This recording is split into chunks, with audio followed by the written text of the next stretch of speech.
ngeen jëf mbokk yi Istanbul Turquie jërë ngeen jëf mbokk yi ñuy bàyyi xel ci la Sen Vision TV l'œil de la diaspora ci seen émission débat jataayu Istanbul ñoo amati mbégte bu baax dellusiwaat ci plateau bi di ci recevoir coach Morgane Ndiaye di coach équipe nationale bu Sénégal en Turquie Morgane maa ngi lay nuyu di la bàyyi nga nuyoog téléspectateur. ñoo ngi lay fay bàyyi di la sant ci invitation bi di nuyu bépp xeetu Sénégalais bu nekk Istanbul di leen ziar. di leen baalu àq ci koor gi ñuy waaye dugg di baal ñëpp àq bon di ñaan yàlla nag ñu dugg ci koor gi ak jàmm bisimilahi rahmaani rahim génn ceeg alhamdulilahi rabbil alamin. Sénégalais yi mere nañ la 2013 ñu dem final 2014 ñu jël ko 2015 génn ñu seen poule 2016 ñu dénk la équipe nationale Sénégal bu Turquie nga ndërmeelu jël ndaare ci sa poule ban jàngat nga ci am. waaw dana xaw a jàngat bi ma ci am bon. moom la ci pratiquement ñëpp am mooy déception bu mag lañ ci am parce que lu day ne équipe nationale Sénégal ñu jox la ko wóol la jox la xale yi nga tàggat leen boo ñëwee liñ doon séntu ci yow amoo ko ci bon déception rek la mën a doon quoi donc boo gisee tamit ay fu déception am rek am na ay aléas yoo xamante ni moo ko waral donc bu duggee ba ci biir émission bi bu gënee yaatu naan dan expliquer détails yi nga xamante ni moo tax moo waral loolu lépp. est-ce que jàppoo ne da ngeen a parewul pour bokk ci ay compétition yu toll noonu compétition africaine nga xam ne da ngay xeexal sam réew est-ce que du ngeen xaaroon ba pare dugg ci ay compétition moo gën ngeen taqale dugg ci tournoi boo xam ne ndam du ngeen ko ci jëlee. non pare nan parce que fukk ak juróom benn équipe la woon ñoo doon wut ku ci nekk bëggoon ndam pour sa réew. fukk ak juróom-benn drapeau la woon ku ci nekk bëgg ndam pour sa réew donc xëccoo bi day metti donc mënu ma ni pare wuñu parce que préparé wu nañ mais ak yenn condition lañ préparé wu. waaw Sénégal yi nekk fii jotuñu woon pour xam ne équipe nationale Sénégal day bokk ci compétition yooyu. ñàkk communication bi ci waral lan moo ko indi ba Sénégal yi mën a jug taxawu leen supporter leen ba nga xam ne li ñu doon yaakaar ci yéen di ngeen ko indi tey. bon. bàyyi nag boo foofu moom boo duggee rek da may xaw a kii parce que man bu fekkee communication la du sama côté la war a jógee parce que man équipe leen ma dénk ay footballeurs yi football ma leen di tàggat donc man ci wàllu boobu laa féete donc ci wàllu communication bi man je pense que ni am na ñeneen ñoo xamante ni te ku ñu yëgul tournoi bi tamit da ngay wax la neex parce que tournoi bi benn date la boo xamante ni chaque année ci date boobu lay am tournoi bi chaque année benn première semaine mois de juin bi la ba première semaine mois de juillet bi. du 5 juin ba 5 juillet. ci la période boobu ba tournoi bi di am ba léegi avant ñuy ñëw ba ni ñu ñëwee jël ko yëpp période boobu lay am. donc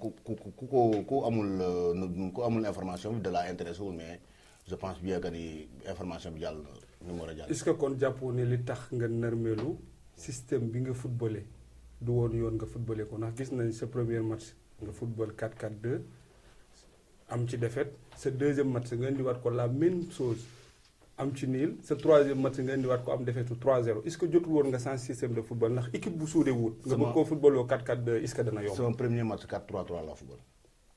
4-3-3 deuxième match ma football 4-4-2. bàyyi dafa am football dafa am nu muy tëddee. maanaam match bu nekk ak ni nga koy aborder. match da ngay dem xooli sa adversaire jàngat ko xool ni muy taxawee nga ñëw indi système bu koy contrer donc je pense que loolu lépp étudier nañ ko loolu lépp def nañ ko xëy na nag bon yàlla moo ñëw defet ñëw ñu am defet bon je pense que ni jarul ñu ci kii lu bari quoi parce que football noonu la tëddee quoi. Sénégalais yi nee nañ da ngay mer de trop moo tax équipe nationale mënut a am ndam ci Istanbul Turquie ndaxte joueurs yi ci boppam sax da nga naan leen ku ci jël carton dama lay génne terrain bi. waaw dina ma faral di arrivé mais. lan moo waral loolu. est-ce que loolu motivation du mer de. du mer mais ñaax la façon ñaax la boo xamante ni da nga koy ñaax xale yi pour ñu bañ a jël ay carton yu bett quoi parce que tamit. dafa am ay nit ñi ñëw di leen seetaan spectacle la ñëw di xool si donc am na loo xamante ni rafetul ñu koy gis te tournoi bi bu ñu ci bokkee c'est pour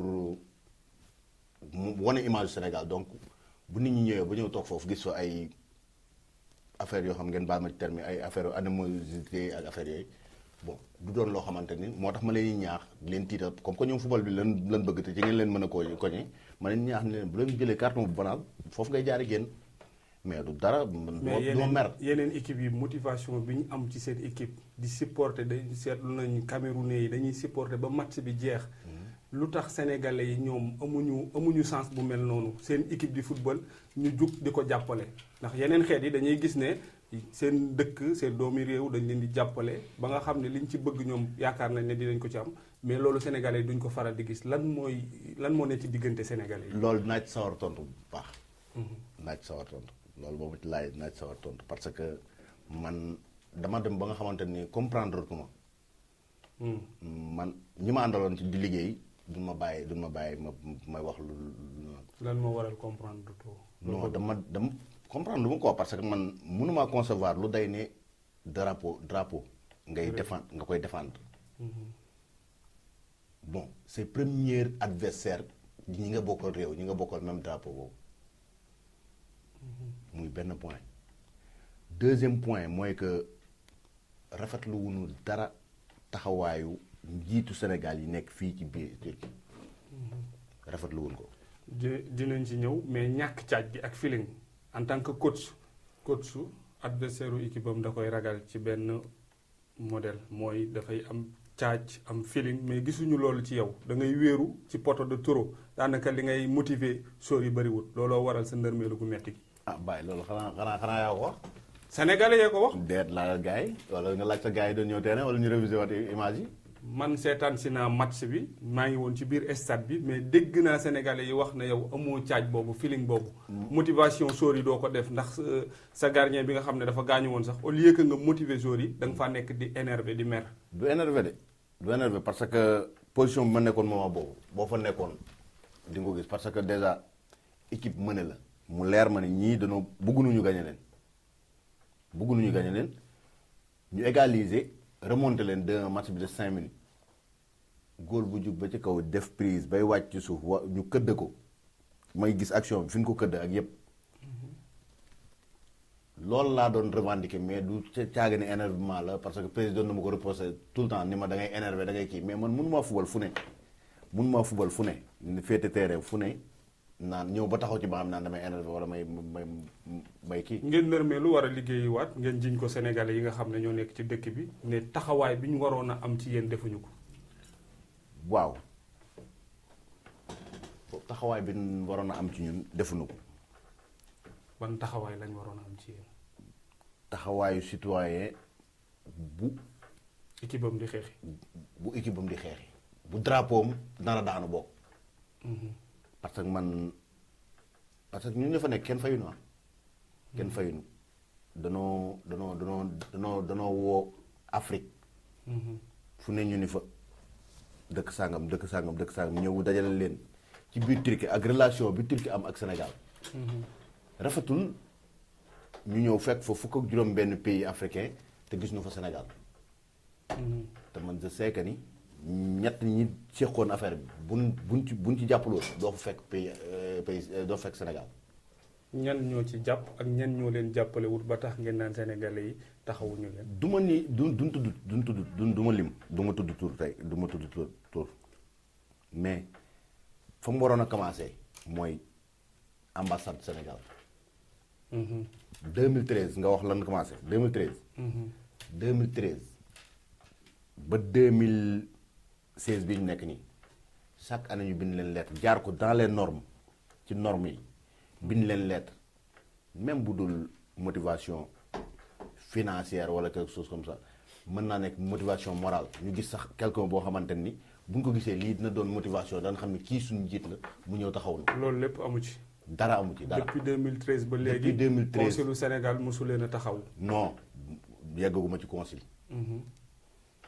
mooy 2014 bi ñuy jël coupe bi. bi ma xoolee foofu yëpp kenn amuñu fa kenn ku ñu taxaw. ma bind lettre yóbbu ko ci conseil bi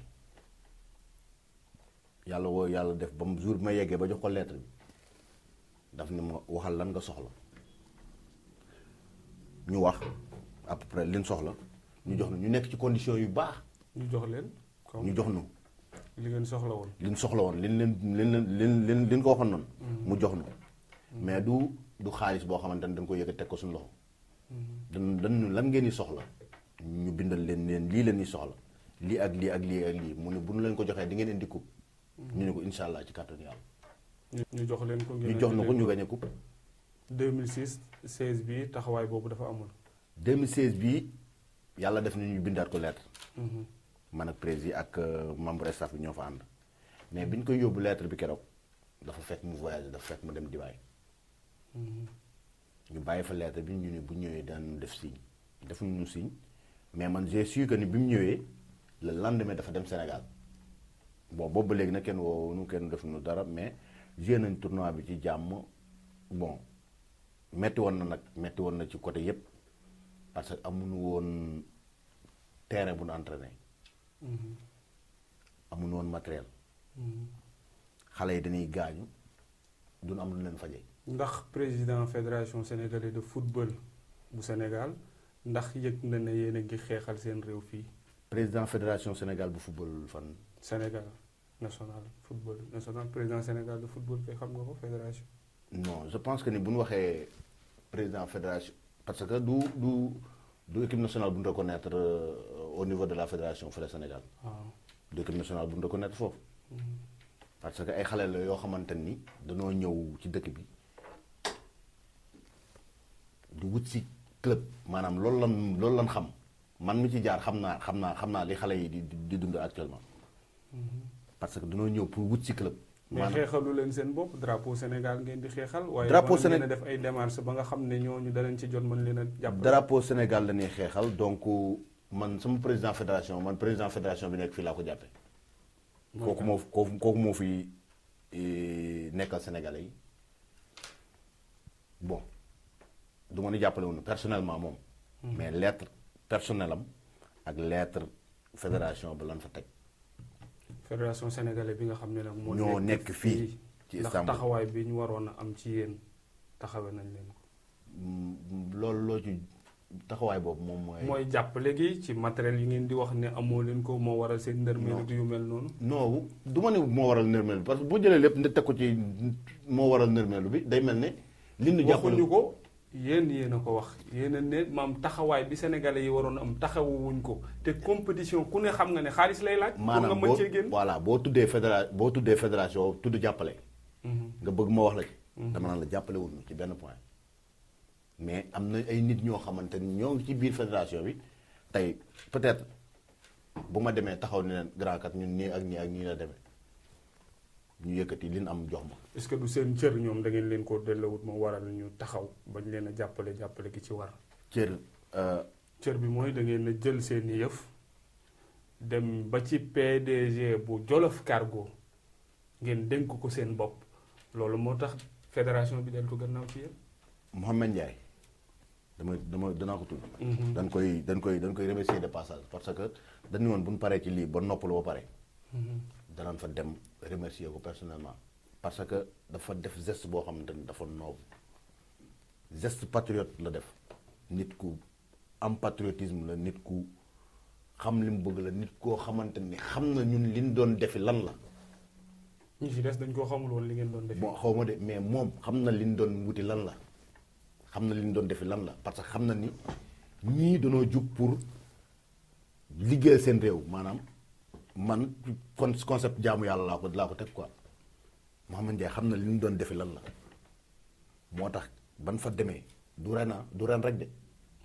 du ren daaw dem naa fa la même chose daaw géej la même chose te yemul foofu même bu nekkee à l'extérieur dina yëkkati téléphone am woon mais coach naka ci lan ngeen nekk lu leen soxla ñëw leen wax ma expliquer dañ fay rusa dem sax. est-ce que féete googu ngeen féete ci kenn nit. waralul loolu. féete ndax bu ngeen boole woon Sénégal yëpp ñuy benn ngeen diisoo ñëpp. waaw foofu laa bëgg a ñëw bàyyi. ñëwal maanaam lettre bi ñu dem yëkkati ko jox ko Mouhamed Ndiaye ba mu def loolu maanaam moom lañ jox ñëpp mais man yaakaar naa Mouhamed Ndiaye ci fédération sénégalaise bi la bokk bu ngeen di jébbal lettre bu ngeen ko joxee fédération bi jeex na Mouhamed Ndiaye jotutul sax muy jot lettre. bien sûr Mohamed Ndiaye personnellement Mohamed Ndiaye lañ ko jox Mohamed Ndiaye. moom ngeen dénk seen bopp kon li may wax. non dénkuñu ko suñu bopp dañ ne la Mohamed Ndiaye lañ ko jox personnellement. jox keneen ak keneen personnellement yëkkati leet jox fédération bi leer na yëkkati leet jox fédération sénégalaise bi nga xamante ni moo jiite sénégalais yi fii ñun loolu sax war nu ci woon a fekk xam nga la moo tax ñu def loolu. manque ressource manque foo xamante ni war nañ fa mën a jëlee ay ressources yoo xamante ni bu weesoo ñeenti grand yi nii football ndoor par dimanche wóor na yàlla amul ñoo xamante ni jàpp nañ ci équipe bi niñ ci war a jàppee. staff bi maanaam dañ lay staff bi doon liggéey ci équipe bi nga baal ma ndax ku ci ne rôle bi mu ci doon liggéey def na ko ndax man gisuma foo xam ne supporters sénégalais yi man ko nañ indi ay sabar comme niñ ko baaxoo di defee di supporter seen équipe gisuma loolu ndax ki ko doon def. ma wax la benn affaire. loolu ba muy am xam nga ñaata nit ñoo fi nekkoon.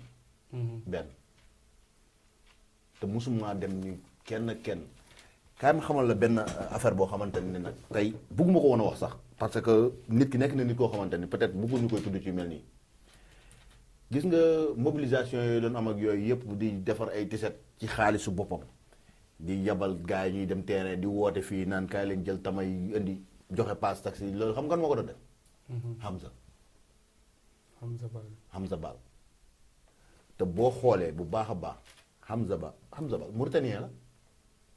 dafa ànd ak sénégalais yi ban dem ba jàppe boppam sénégalais mais tey lépp lu ñuy def fii ci dëkk bi lu jug Sénégal Hamza moo cay jiitu te am na ñu fi nekk ñoo xamante ni ñoo ko dàq téeméeri junni yoon. lan moo tax ñoom. boo xaw ma de man li ma xam laay wax nag dëgg-dëgg mais xaw ma am na ñu ko dàq téeméeri junni yoon. léegi ngeen jël président équipe bi.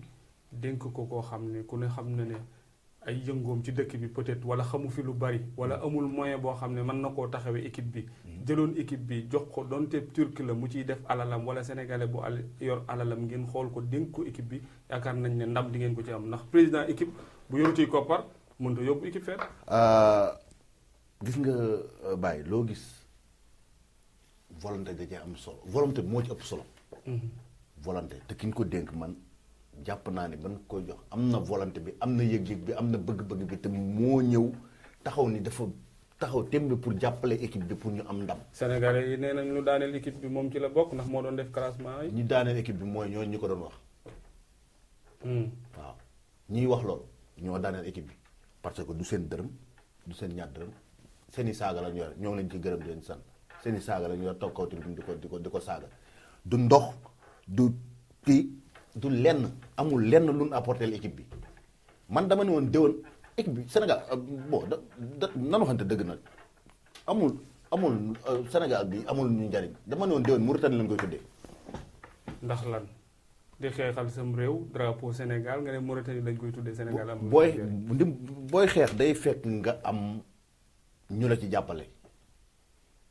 mais di xeex ban mujj gi mu mel ne dañ lay xeex man loolu laa mun mais li ciy ñagas-ñagas li ciy yàqu da ngeen koy dox ba dindi ko ngir xeexal Sénégal moo gën ngeen di mer di ko tudde meneen réew loolu pour mën amul sens du mer du mer mais comme que sénégalais xamuñ ñun li ñuy def lan la mais tudde ko beneen réew sax am jàmm dootoo dégg ku la saaga dootoo dégg ku la naaga moo ko gën mais ku jiitu xaj baw la ni ko wolof di waxee. waaw dëgg la ku jiitu yaay dégg lu ne. moo tax ñu nangu nag. mais nag gars yi wax laa bëgg ñu bàyyi wax ji amul kenn koo xamante ni taxaw na yëkkati 1 franc ni ñu am leen jàpp leen ci lii. boole ko ci équipe ak seen i moyens bopp. ñoo doon dem ak suñuy moyens bopp ak ñi nga xamante ni peut-être yàlla boole na ak ñoom ñu ñëw fekk benn bàyyi sëriñ bi taxaw ñu ne ko bàyyi joxoon équipe bi day football kat mu yëkkati li moom joxoon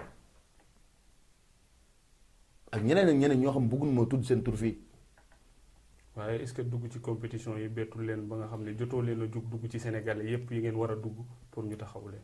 bett nu parce que bu ma nee bett nanu mooy que man ren dama rendre tablier dama ne woon damay bàyyi chaque année ma wax ko sax gars yi dama koy. mooy waral damay bàyyi ki waaw c'est parce que man amatuma lu may prouver. yow defoo fi dara di ba naan amatuma lu may prouver. defuma fi dara waaw defuma fi dara. loo fi indi. ma naan amatuma lu may prouver. coupe laa fi indi. 2013 2014 ban année ngeen commencé football coupe d'Afrique bi ban année boobu juddooguma sax. mosuñu ko andi. mosu leen ko yow yaa ko fi andi. waaw. looloo tax nga ne amatoo looy prouvé. amatuma muy prouvé lan lay wutaat. léegi ëllëgu équipe bi lan la. ëllëg bi kooku ñi ñëw après ñoo xam mais man amatuma lenn loo xamante ni ma koy prouvé. kon fi mu toll nii da ngay bàyyi ci équipe nationale Sénégal bi. du ma bàyyi ci équipe nationale Sénégal bi. moo tax ma laaj la ne la équipe bu la équipe ëllëgu équipe bi lan la. ëllëgu équipe bi xamu ko parce que damaa jóge ci ñaari échec. 2016 2015 ak 2016. dama yaakaar ni entraîneur bu jógee ci ñaari échec gars yi war na defaat kii xoolaat bon bu jaree ñu changé ko mais du ma bàyyi ci loo xamante ni drapeau Sénégal mi ngi ci biir. mi ngi ci coach dañ leen di dégg kenn jàppalewu leen mais yéen bi ngeen di dem am ngeen sponsor boo xam ne moo leen gën gunge woon ndax mën nga cee dellusiwaat ci liñ joxe wala liñ leen taxaw wala. waaw bon boo nee sponsor day xaw a dis trop ci dégg-dégg parce que sponsor yim laaj moo bari sponsor dafa laaj mu taxaw la ci yëpp. dafa nekk nit koo xamante ni dafa bëgg football dafa bëgg sport. bi yàlla def ñuy jël di yóbbu suñu soutien yi di ko jox gars yi cargo bu nekk ñu dugg fa cargo ñoom jiili sax dem nañ fa. waaw danoo dem foofu jox ko soutien comme que am nañ tendance liggéey ak moom lu bari. ñu jox ko soutien te bëgg na sport bëgg na football. ñu jox ko soutien bi ñu ko joxee soutien mu xool daan ne lan la ñu ne ko tournoi africain buy am mu ni pourtant Congo sax ñëw nañ fi di ma wax pour ma sponsoriser leen wala quelque chose mais def moo ko Sénégal laa koy defal quoi léegi dinaa leen da ngeen di dem xool t-shirt wala dara lu leen arrangé pour échauffement wala entraînement ngeen xool ñaar lay jar après ngeen ñëw ma jox leen ngeen ñëw ma jëndal leen. mu defaral leen ko waaye joxu leen xaalis liquide boo xam ne moo leen gunge ci tournoi bi. joxuñu xaalis liquide bu nu gunge ci tournoi bi. waaw coach su amical des jeunes sénégalais bi nga xam ne moo nekk fii ci Turquie lan mooy rôle am fii. waaw amical des jeunes bon question bi nag kontaan naa ci trop parce que bëggoon naa sax ñu leeral ko bu baax a baax. parce que amical des jeunes boo xoolee amical des jeunes sénégalais d'Istanbul mooy jeunes yi nga xamante ni ñoo nekk Istanbul. depuis kañ la fi nekkoon. 2011 dañ ko formé woon. Galaye moo doon président bi. Fat Fall moo doon présidente bi ñu ay coordinateur la noonu sax du noonu président parce que dañu noonu bu ñu defee ay président day xaw a nuroog association te boobu jubluwuñ ci woon loolu comme que dañoo gisoon ni dëkk bi dafa tekkaaral ñu nekk ay jeunes nan jéem a former benn affaire boo xamante ni dañ ko jéem a yëngal dëkk bi loolu moo doon objectif bi ci départ mais bi ñu defee ay réunion ay kii ak yooyu bon gars yi liñ ci man mi doon initiateur bi sax bi ñu ci waxee naan ay affaire yu béggee ay affaires yooyu man ci laa rocce quoi ba set quoi. bu ngeen koy taxawal pour mu dox ci lan moo ko taxoon pour mu dox ci loo xamante ni dana parce que dëkk bi ump la ñaari association fi amoon avant ñuy def fédération bi nii parce que léegi fédération moo ëmb loolu lépp léegi amicale des jeunes ak daayira yeeg association yi lépp fédération moo ko ëmb léegi boo demee ci biir fédération bi da fekk loolu lépp.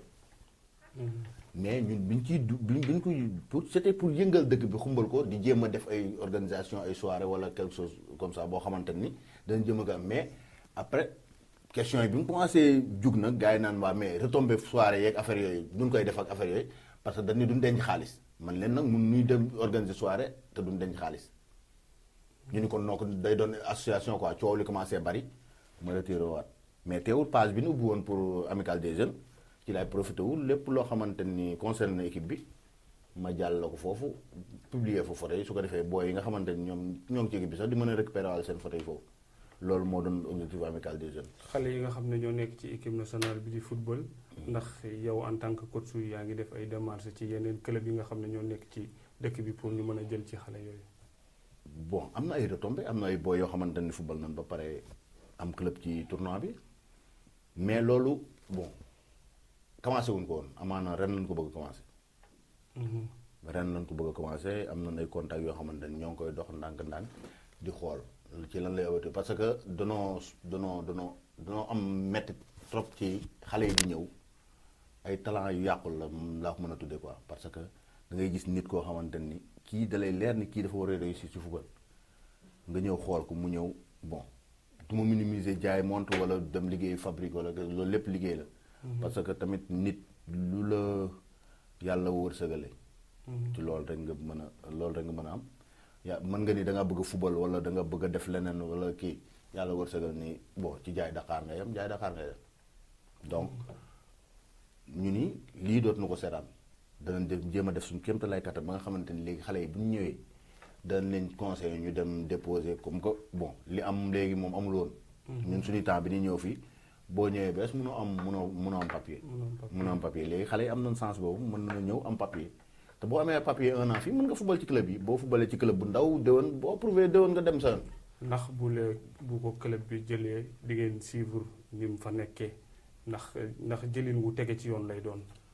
boo xam ne dañ koy jël utiliser ko xëy rek ba ko mu demaat. waaw c'est que nag affaire dafa xaw a doy waar parce que ñun ñu ko ëmb. yoruñu matuwaay yi nga xamante ni war nañoo mën a suivre jour fu ne war nañu ko mën a topp fu ne.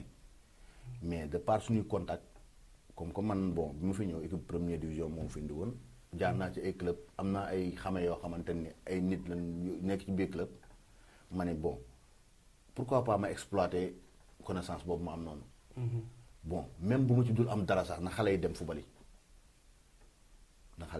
quoi même boo xamante ni du ma ci am dara na xale yi dem fubali su ko defee xam nga mu doon seen njiglaay. ku nekk dem quoi moo gën ñoom ñuy ñëw di dajaloo fii finalement fële la ñuy porter préjudice après parce que am na ci fii ñoo xamante ne tey bu fekkoon ba ñu fi yegsee leen commencé football. tey équipe nationale bi football bi déen da nga leen ci gis. tournoi bi yàgg na fi boobu ay joueurs yi Sénégal yi ngi fi nekkoon ku mel ne Moussa Sow ku mel ne Demba Ba Mamadou Niang ndax mas ngeen a def benn contact bu jëm ci ñoom pour ñu jàpp leen de. waaw ba bàyyi mos na def ak Moussa Sow mosuma ko contacter Demba Ba même chose Mamadou Niang même chose mais am na ci ñu ci mel ne ay Kader Mangane Kayzeri la nekkoon. dëkk bi ma njëkk a ñëw. Pape Malick Diakité. même chose am na sama beneen copain boo xamante ne moom it foofu la nekkoon ci dëkk boobu ñooñu ñëpp dama daan bu tournoi bi mooy 2013 bi 2014 bi ñu jël coupe bi 2014 bi ngeen jël coupe bi. dama déplacé wu dem ba ci ñoom expliquer leen concept bi wax leen ni fi xale yi nekkee wax leen lépp. jox leen lettre man noonu lay déroulé parce que yàgg naa jaar ci ay infrastructures yu mel noonu football naa club professionnel football naa ci club amateur xam naa ni muy déroulé woo quoi fépp may dem dama fekk ma defal sama lettre ak yëpp teg en tête beeg adresse beeg yëpp maanaam dara amul lenn la ci ëmb boo xoolee lettre bi da nga xam fan la jógee ak fan la jëm ak kan moo la bind lettre bi lépp ngay gis. ñoom yi ngeen daan dem ci ñoom joueurs Sénégal yi seen taxawaay daa ngeen ko gis ci équipe bi.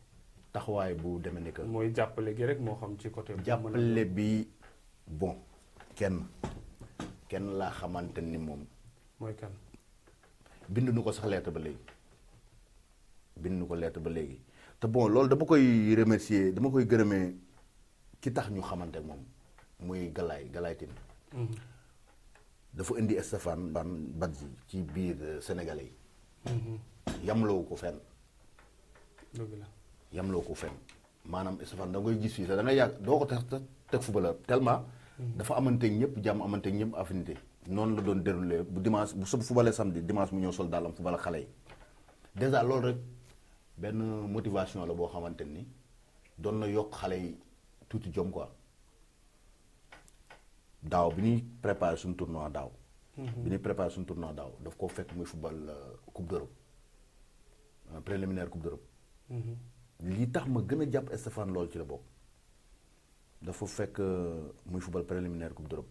amaan na sax mi ngi woon regroupement moment boobu Galaye bi ñu nee tournoi bi day waaj a commencé moom personnellement moom moo ni ci ñuy jàppale la bokk ñoom ñu ne football ndoo chaque dimanche terrain moom moo ni personnellement dinaa leen ko wax la Stéphane boobu miinu ma Stéphane bu baax naa ko waxee Stéphane mu waxee Stéphane ni ko nag ma ko fàttali nii ma la ko waxee noonu laa amee Stéphane ni ko nag ma ko fàttali bi ñu nee suba la ñuy football suñu premier match ñun bàyyiwuñ ci xel waxuñu Galaye dara waxuñu ko bi ñu nee suba la ñuy football suñu premier match damay génn sama kër di jël matériel di dem entraînement Stéphane woo ma fan nga nekk ma ne ko ñoo ngi jëm terrain di entraîné mu ne waaw maa ngi dem ci galaay ñoo ngi fay ñëw léegi mu dem ñu commencé entraînement 30 minutes Stéphane yegg si ñëw taxaw fa la taxaw ba entraînement jeex waxtaan ak booy kaf ree ñëw ni ma kaay ma ñëw ñu taxaw du ma wax nag somme bi li ma jox ndax lan dafa bari dafa bari waaye sénégalais yi bëgg nañoo xam lu mu non ba bon parce que lii nii peut-être waruma ko woon wax sax parce que peut-être moom bëggul mais ku def lu baax rawatina mu def ko ci ab équipe am loolu wax ko non yamale ko ci équipe bi kase am na yeneen yoo xamante ni dama koy man sama bëtama may dama koy fekkee wala mu koy def te yamale ko ci lenn waaye wax li mu jox équipe bi yaakaar naa wàññiwul dara bon wala daa am lu ngeen ci bëgg a def non def nu dara loolu jàll na loolu lu ñu doon def tamit amul kenn ku ñuy demander compte rendu wala quelque chose comme ça ma équipe bi sama xaalis moo ci des da nga ko cee war a def waaw moo tax du ma ko sax souligner tournoi bi réellement lan la tournoi bi tournoi bi rek tournoi bi lan la tournoi bi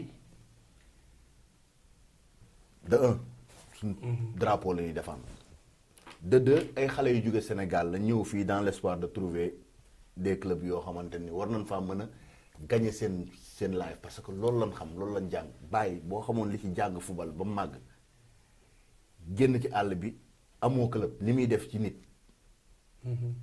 je pense que ni kon ku ci nekk même bu fekkee benn biir liiral da nga koy yëkkati jàppale ko booy parce que dana ci am ay joueurs yoo xamante ni dañuy doog a yegg si tey la ñuy doog a maanaam ci mois tournoi bi la ñuy doog a yegg si amuñu kër gu ñu dëkk amuñu dara.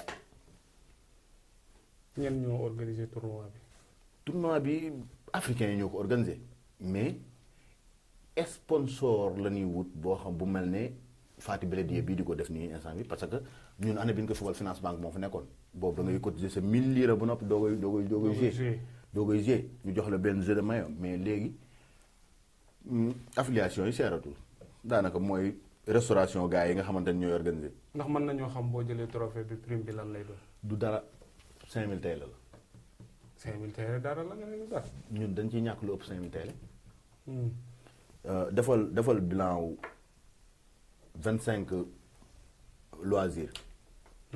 25 loisirs yooyu noonu. romb na 1500 tey la dem. ngay regrouper ces jours chaque match boo yeggee ba final 300 lira 1500 lira la 5 matchs ngay jouer. loolu ñaar 3000 lira. 3000 lira deewul. médicament booy di gaañu fii ñii di kii fii ngay jënd. fay terrain nag 1 mois chaque jour nga entraîné 100 lira. 3000 terrain deewul xoolee moom taxawu seen réew ak drapeau bi moo leen taxoon a jug waaye du dara lu leen ciy fekk. kase maanaam da nga ciy ñàkk président xam na. kon nga tàggatoo rek sa kàddu gu mujj waxtu wi mat na sëkk. gërëm ñi nga xamante ni ñoom lañ àndaloon ci édition ren bi muy ku ci mel ni Essenzar ku ci mel ni Mouhamed Ndiaye Jolof Cargo laay wax. Mouhamed Ndiaye Jolof Cargo duñ taayit di ko gërëm ak ñi nga xamante ni jàppale nañu de près et de loin am na ñoo xamante ni boobu bëgguñ ma tudd seen tur. bon moo tax du ma sori ci kii bi même Mouhamed Ndiaye mii boo ci dugg woon du ma tudd turam parce que bëggu ko.